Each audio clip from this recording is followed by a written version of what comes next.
All right, welcome back, guys.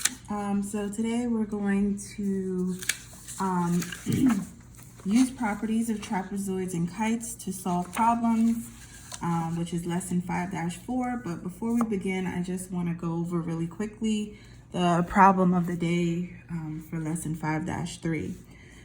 So the first question says, Anne is making paper stars for party decorations.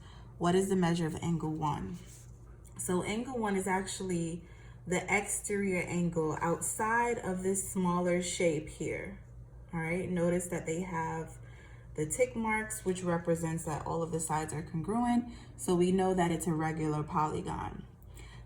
So the first strategy is to figure out what kind of shape it is. So I counted the sides and I saw that it had 5 sides. So therefore this is a pentagon, that smaller shape here. And if it's a pentagon, well, how do we figure out each individual angle measure in that pentagon, which will be congruent to each other because it's a regular pentagon? So we know the formula, if we can recall, that it's n minus 2 times 180 divided by n, which n represents the number of sides. So it'll be 5 minus 2 times 180 divided by 5.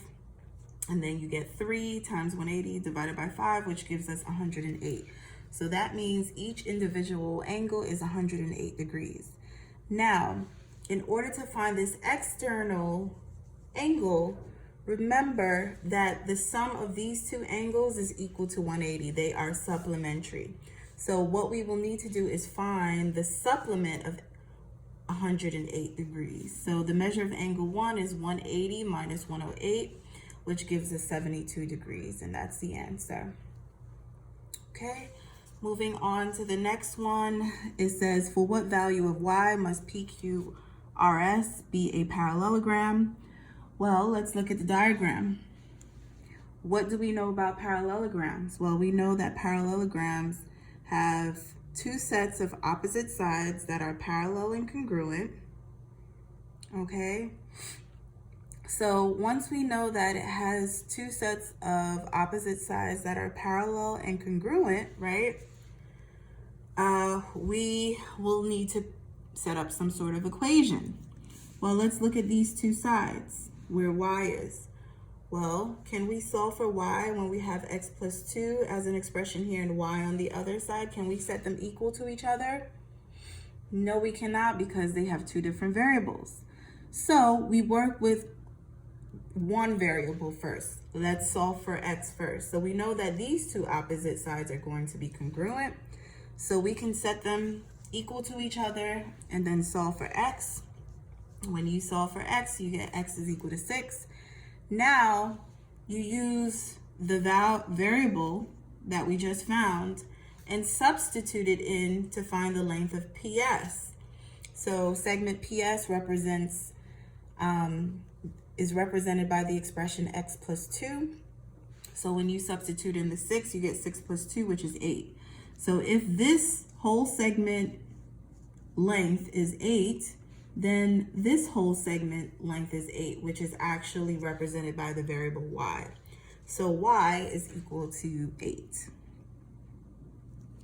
All right, and now for the last question, it says, use the diagram at the right. For what values of x and y must EFGH be a parallelogram? So let's look at our diagram. Let's look at what the given information is. So they give you the measure of angle F, they give you the measure of angle G, H, and E. So what do we know about parallelograms? Again, opposite sides are parallel and congruent, but they didn't give us the side lengths. They gave us angle measures. So what do we know about parallelograms with regards to its angles? We know that opposite angles will be congruent, right? And then we know consecutive angles are equal to 180 degrees. They're supplementary. So in knowing this information, we can set up an equation to solve for the missing variables. So these two consecutive angles have the same variable, which is why I want to use these two angles to solve for x. And we know that because they are consecutive angles, they're equal to 180. So here's my equation. The measure of angle F plus the measure of angle G is equal to 180, which is actually 4x plus 13 plus 12x plus 7 is equal to 180. And when you solve, you get x is equal to 10. Now, in order to find the angle measure of angle F, you're substituting in 10 in the expression. So 4 times 10 plus 13, that gives us 53 degrees. So the measure of angle F is actually 53 degrees. But how do we find the variable y? Well, since we know that opposite angles are congruent, if this angle is 53, then this angle must also be 53. So again, we can set up another equation to solve for y. So you get y plus 10, which is represented by angle H, right? Y plus 10 is equal to 53. And then when you solve, you get y is equal to 43, okay? Any questions? Last but not least, the opening exercise from lesson 5-3. It says, is parallelogram ABCD a rhombus, a rectangle, or a square? Well, looking at this diagram, this is ABCD. It appears to be a rectangle, but I don't know for sure. Let's look. I'm saying that it's a rectangle because it has one right angle, right? And it takes on all of the properties of a parallelogram. So the opposite sides are congruent. Opposite angles are congruent. So if this is 90, this will also be 90. And then consecutive angles will have to be supplementary. So if this is 90, then this will also have to be 90 degrees because it needs to add up to 180 degrees.